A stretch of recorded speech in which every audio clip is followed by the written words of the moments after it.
We'll take a shot for this guy. I mean, let's be honest, they look good as a couple. Salvador and Daphne look like an amazing couple. But most of the looks is Daphne's. And I'm not even being mean. Salvador is my boy. I like Salvador. Do you know they have another baby on the way? Yes, but this one's being carried by Salvador.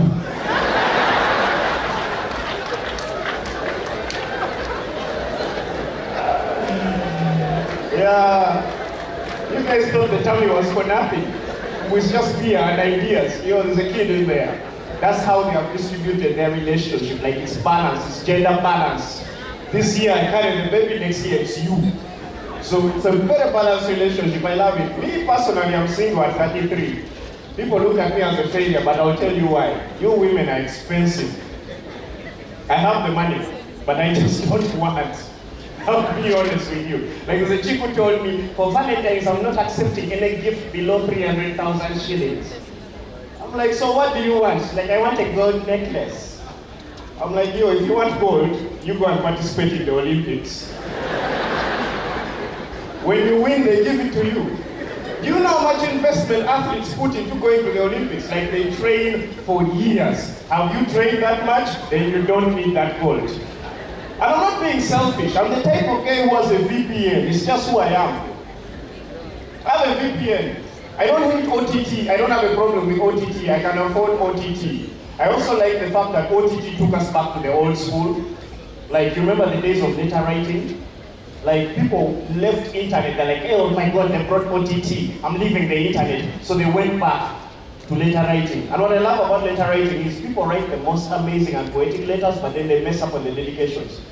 Someone writes a letter like, you're the life force through which I exist, so without you I can't be. You're the atmosphere in which I can breathe, so without you I can't live. You being the main constituent of my being, for your being, this life I will give. Because when Mother Nature looks out her window, you're the most beautiful thing she sees. I know it's the time. Dedications. Kill You by Eminem. Like the whole thing is messed up. It's twisted. So please don't be too expensive for Valentine's. We're dealing with coronavirus, we have grasshoppers, and the combination of the two is not a good thing at all because one transports the other. And I don't even know why Ugandans were scared of locusts. I don't know why you're scared of locusts. Because for me, locusts are just an upgraded meal. It's like grasshopper premium edition, you get, like, because grasshoppers are usually smaller, you know, they're tiny, they're like northerners. They're small, they're slim, they're dark, they're attracted to the light because they have to make up for what they lack. Meanwhile, locusts are like Banyankole. They are bigger, they are yellow, they are more plump, and they want to eat everything.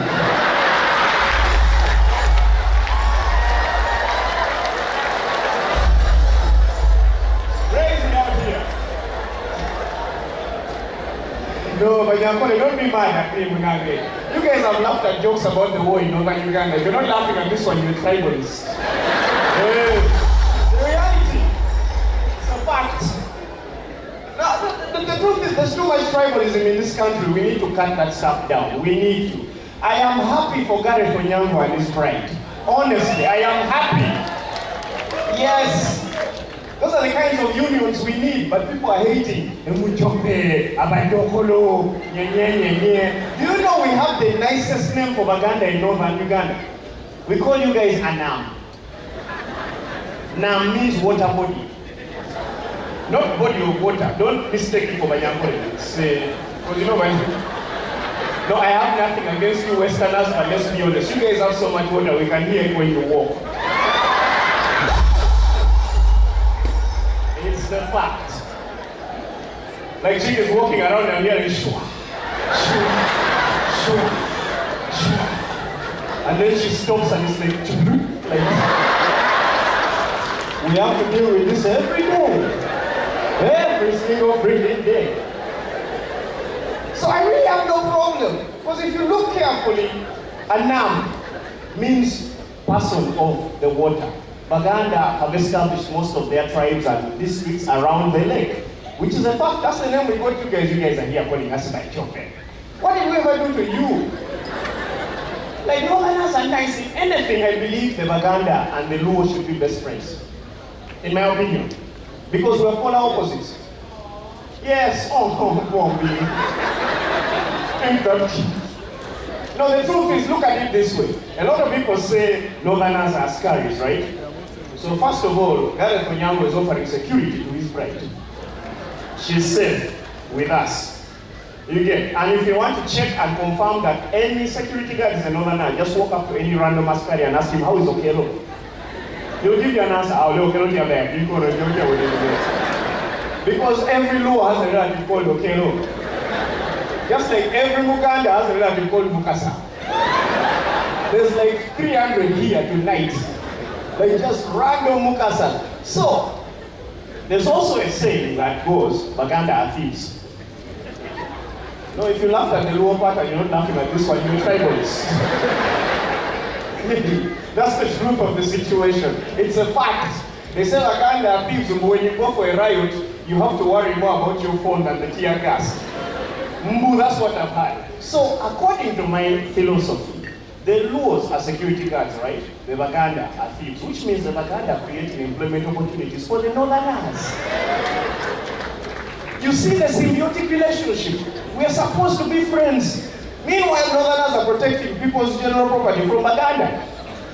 It's a beautiful relationship. Like you guys got me on that Rema Kenzo drama last year. That's when I allowed. I'm like, Baganda, you guys are dramatic.